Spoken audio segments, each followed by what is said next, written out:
మన రక్షకుడు నేను యేసుక్రీస్తు వారి పరిశుద్ధమైన నామంలో ఈ ఉదయకాల వాక్య ధ్యానమును వీక్షిస్తున్న విశ్వాసులకు, సంఘమునకు, సేవకులకు, సకల పరిశుద్ధులకు దేవుని కృపయు, దేవుని సమాధానము, ఆయన మందిరంలోని దీవెన మీకును మీ కుటుంబములకు కలుగునుగాక. హెబ్రీయులకు రాసిన పత్రిక 10వ అధ్యాయం 35వ వచనమును ధ్యానం చేసుకుందాం.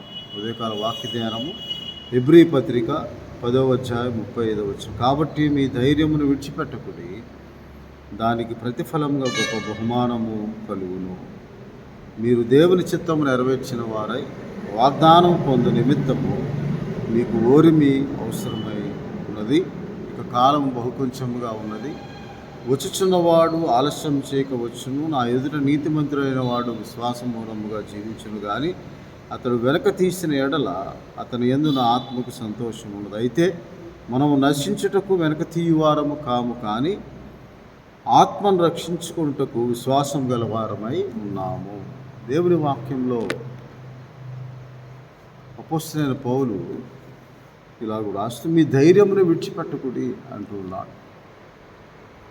విశ్వాసం వల్ల కలిగిన ధైర్యము, నిబ్బరము మనకు యేసుక్రీస్తు ప్రభువు ద్వారా, ఆయన మాట ద్వారా, ఆయన వాక్యము ద్వారా బలముగా, బలపరచునదిగా, ధైర్యపరచునదిగా అనుగ్రహింపబడి ఉన్నది. దానికి ప్రతిఫలంగా గొప్ప బహుమానం కలుగుతుంది. మనము ధైర్యమును విడిచిపెట్టకూడదు, అనగా హృదయము నిబ్బరముగా ఉండాలి. అది విశ్వాసం వలన కలుగు నిబ్బరము, మనోధైర్యము అంటారు. అప్పుడు నీ మనోభిష్టమును దేవుడు సఫలం చేస్తాడు. అందువల్ల దేవుని చిత్తము నెరవేర్చిన వారై వాగ్దానం పొందు నిమిత్తం ఓరిమి అవసరమై ఉన్నది. ఇక వచ్చుచున్నవాడు ఆలస్యం చేయక తప్పక వస్తాడు. కానీ నా ఎదుట నీతివంతుడైన వాడు, హృదయ నిబ్బరము కలిగిన వాడు, ధైర్యము కలిగిన వాడు, నా సన్నిధికి సమీపించుటకు యోగ్యుడు, నా సన్నిధిలో నిలవబట్టుకు యోగ్యుడు, నేను చేరదీసిన వాడు, నా సన్నిధి సమీపించుటకు నేను చేరదీసిన వాడు, నేను ఏర్పరచుకున్నవాడు, యోగ్యుడైన వాడు. ఎందుకనగా మనము నశించుటకు వెనక తీయువారము కాము, విశ్వాసమూలముగా జీవించువారము. ఒకవేళ మనం వెనక తీసిన వారమైతే, విశ్వాసంలో బలహీనమైన వారమైతే దేవుని ఆత్మకు సంతోషం ఉండదు. కాబట్టి మన ఆత్మను రక్షించుటకు కొరకు మనం వెనక తీయవారం కాదు, కానీ ధైర్యము కలిగిన వారముగా, విశ్వాసమునకు కర్తయు దాన్ని కొనసాగించేవాడని యేసుక్రీస్తు వైపు చూచు ఆయన చిత్త ప్రకారము మనము ప్రతి పాపమును విడిచిపెట్టి, ప్రతి భారమును సులువుగా చిక్కుపెట్టి, ప్రతి పాపము 12వ అధ్యాయం హెబ్రీ 2వ వచనంలో విశ్వాసములకు కర్తయు దాన్ని కొనసాగించేవాడిని యేసు వైపు చూచుచు మన ఎదుట ఉంచబడిన పందెములో ఓపికతో పరిగెత్తుదుము అని దేవుని వాక్యంలో రాయబడి ఉన్నది. కాబట్టి మనము ఆయన సన్నిధిని ప్రవేశించుటకు యథార్థమైన హృదయంతో మనం దేవుని సన్నిధానికి చేరినట్లుగా ప్రోక్షింపబడిన హృదయం గలవారమై యేసుక్రీస్తు ప్రభు ద్వారా మనకు అనుగ్రహింపబడిన ఆ ప్రవేశము, the access to enter into the presence of God అంటాడు. కాబట్టి మనకు కలిగిన ధైర్యంను విడిచిపెట్టకూడదు. అందుకే ఉదాహరణకు మోషే గొప్ప బహుమానం కలుగుద్ది అంటున్నాడు. ఏమంటున్నాడు? హెబ్రీయులకు రాసిన పత్రిక 11వ అధ్యాయంలో 26వ వచనంలో 24 నుంచి 26 వచనం. మోషే పెద్దవాడైనప్పుడు విశ్వాసమును బట్టి ఐగుప్తు ధనము కంటే క్రీస్తు విషయమైన నింద గొప్ప భాగ్యమని ఎంచుకొని దేవుని ప్రజలతో శ్రమ అనుభవించటం మేలని ఏలైనగా అతడు ప్రతిఫలముగా కలగబోవు బహుమానమందు దృష్టి ఉంచాడు. విశ్వాసమును బట్టి అతడు అదృశ్యమైన వాటిని చూచినట్టు స్థిరబుద్ధి గలవాడుగా ఉన్నాడు. కాబట్టి మనం ధైర్యం విడిచిపెట్టు. ఏ రోజైనా ఎప్పుడైనా దేవుడు మనకు ప్రతిఫలంగా గొప్ప బహుమానము అనుగ్రహిస్తాడని దేవుని వాక్యంలో రాయబడి ఉంది. కాబట్టి ఆయన వద్దనే ఆ బహుమానం ఉన్నది. ఆయన బహుమానంను మన కొరకు తీసుకుని వస్తాడు. అదే రక్షణ భాగ్యము, నిత్యరాజ్య ప్రవేశం. అందువల్ల మనం నిరీక్షణ గలవారమై ఎదురుచూచుచు ఆయన అనుగ్రహించే గొప్ప బహుమానమును, అది వాగ్దానముగా, అమూల్యమైన వాగ్దానముగా దేవుడు మనకు అనుగ్రహించినది. ఆ వాగ్దానం పొందే నిమిత్తం మనకు ఓరిమి అవసరమై ఉన్నది అని దేవుని వాక్యంలో రాయబడి ఉన్నది. కాబట్టి మనము మన పిలుపును, మన ఏర్పాటును నిశ్చయం చేసుకుంటూ మరి జాగ్రత్త పడాలి. ధైర్యంను విడిచిపెట్టకూడదు, అవిశ్వాసులుగా మారిపోవద్దు. మన విశ్వాసం అపనమ్మకముగా మారకుండా, బలహీనము కాకుండా, ధైర్యమును విడిచిపెట్టకుండా మనోనిబ్బరము కలిగిన వారు. పేతురు రాసిన 2వ పత్రిక 1వ అధ్యాయంలో 10వ వచనములో, మీ పిలుపును, మీ ఏర్పాటు నిశ్చయం చేసుకుంటూ మరి జాగ్రత్త. ఏదో ఒక రోజు నాకు బహుమానము దేవుడు అనుగ్రహిస్తాడు. ఆయన జీతము వచ్చుచున్నవాడు, ఆయన యుద్ధ ఆ జీతము ఆయన దగ్గరే ఉన్నది. ఆయన అనుగ్రహించేవాడై ఉన్నాడని మనకు, మన విశ్వాసములకు ప్రతిఫలముగా కలుగు బహుమానమందు మనం దృష్టి ఉంచి ముందుకు కొనసాగాలని, విశ్వాసంలో కర్తవ్యాన్ని కొనసాగించేవాడని యేసువైపు చూస్తూ మన విశ్వాస జీవితంలో మనము కొనసాగాలని, ఆయన ఇచ్చే బహుమానము అది నిత్య జీవం, అది వాగ్దానంతో కూడినది. ఆ వాగ్దానం మనందరికీ దేవుడు అనుగ్రహించాడని నీవు నమ్మి విశ్వసించినప్పుడు, ఆయన ప్రత్యక్షమైనప్పుడు అనుగ్రహించే జీవము అంటాడు. కొలసీ పత్రిక 3వ అధ్యాయము 3వ వచనం. మనకు జీవమైన క్రీస్తు ప్రత్యక్షమైనప్పుడు ఆయన మనకు అనుగ్రహించు ఆ బహుమానము నిత్య జీవం, అది వాగ్దానము. అందుకే 1 యోహాను పత్రిక 2:25 ఆయన తానే మనకు చేసిన వాగ్దానము నిత్య జీవము. కాబట్టి మన విశ్వాసంలో మనం స్థిరముగా ఉండి,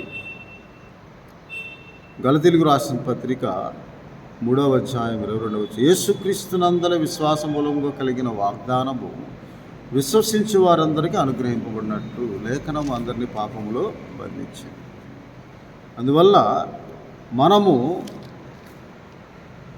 దేవుడు అనుగ్రహించే వాగ్దానం మీద దృష్టి ఉంచి ధైర్యమును విడిచిపెట్టక, అవిశ్వాసలము కాక, విశ్వాసంలో బలహీనము కాక, అపనమ్మకముతో కాక, మన ప్రతినిత్యము విశ్వాసంతో కూడిన ఆత్మతో, బలపరచు ఆత్మతో, నన్ను బలపరచువాని అందే నేను సమస్తము చేయగలను, విశ్వాసంలో స్థిరముగా ఉండగలను, అటు ఇటు కొట్టుకొని పోకుండా, వినుట వల్ల కలిగిన విశ్వాసం, క్రీస్తుని గురించి వినుట వల్ల కలిగిన విశ్వాసము, సువార్తను వినుట వల్ల కలిగిన రక్షణ, సిలువను గుర్చిన వార్త నన్ను రక్షింపబడుచున్న నాకు దేవుని శక్తిగా అనుగ్రహింపబడి ఉన్నదని, ఆ విశ్వాసములకు ప్రతిఫలముగా కలుగబో బహుమానము ఆయన యొద్దనే ఉన్నదని దేవుని వాక్యంలో రాయబడి ఉన్నది. కాబట్టి మనం అలాగూ దేవుని సన్నిధిలో ధైర్యమును విడిచిపెట్టేవారం కాక, విశ్వాసమందు నిలకడగా ఉండాలని కొరింథీయులకు రాసిన పత్రికలో అపోస్తలుడైన పౌలు ఇలాగ రాస్తూ ఉన్నారు. 2వ కొరింథీ పత్రికలో మనము విశ్వాసంలో నిలకడగా ఉండాలి అని దేవుని వాక్యంలో రాయబడి ఉన్నది. ఎందుకనగా మన విశ్వాసంలో 13వ అధ్యాయం 5వ వచనంలో, బలహీనత బట్టి ఆయన సిలువ వేయబడి ఉన్నాడు, కానీ మనం ఆయన యందు బలహీనమైనాము, కానీ మీ ఎడల దేవుని శక్తిని బట్టి ఆయనతో కూడా జీవం గలవారమై ఉన్నాము. మీరు విశ్వాసం గలవారై ఉన్నారు లేదు, మిమ్మల్ని మీరు పరీక్షించుకునుడి. మీరు భ్రష్టులు కాని ఎడల క్రీస్తు మీలో ఉన్నాడని మిమ్మల్ని మీరే శోధించుకొని చూచుకునుడి అని దేవుని వాక్యంలో రాయబడి ఉంది. అప్పుడు మేము భ్రష్టులము కామని మీరు తెలుసుకుందరని నిరీక్షించుచూ ఉన్నాను అంట. కాబట్టి తుదకు సంతోషించుడి సహోదరులారా, సంపూర్ణులై ఉండి, ఆదరణ కలిగి ఉండి, ఏక మనస్కులై ఉండి, సమాధానముగా ఉండుడి అని దేవుని వాక్యంలో రాయబడి ఉన్నది. అంత మాత్రమే కాక అపోస్తలుడైన పౌలు ఇలాగ రాస్తూ ఉన్నాడు, మెట్టుకు సహోదరులారా, మీరు విశ్వాసంలో నిలకడగా ఉండుడి, మీకు కలుగు బహుమానము.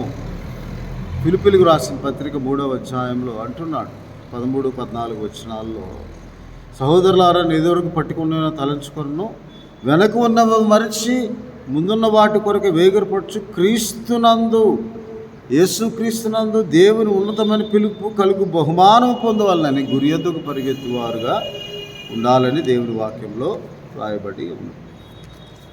అలాగే మనము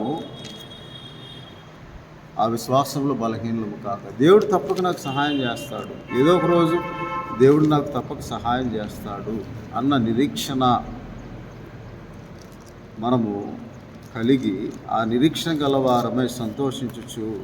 1 కొరింథీ 16:13 అంటాడు, మెలకువగా ఉండుడి, విశ్వాసం ముందు నిలకడగా ఉండుడి, పౌరుషము గలవాడు ఉండుడి, బలవంతులై ఉండుడి అంటున్నాడు.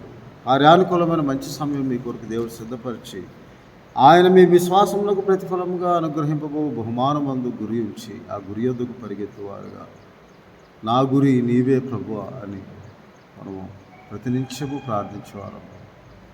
పొందుకొనున్నది అనుగ్రహించి దేవుడు అనుగ్రహించుటకు, కార్యసిద్ధి కలుగు చేయుటకు మనము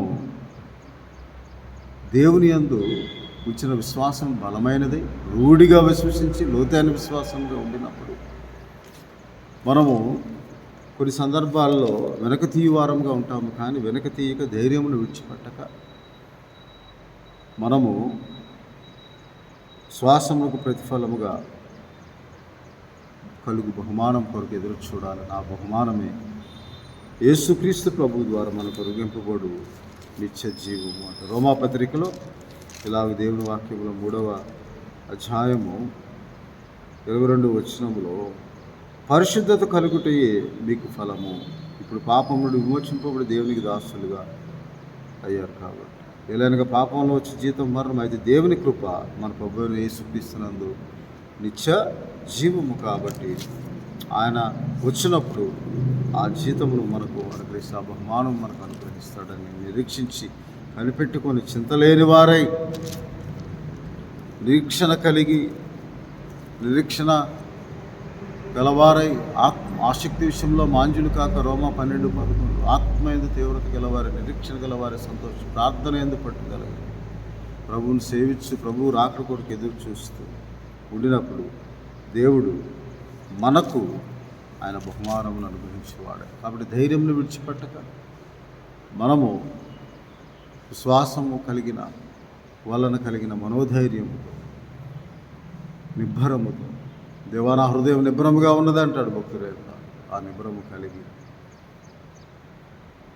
మనము దేవుని వైపు చూచినప్పుడు దేవుడు మోషేకు అనుగ్రహించిన ఆ మోషే ఎలాగనగా ప్రతిఫలంగా కలగబో బహుమానమే దృష్టి ఉంచాడు.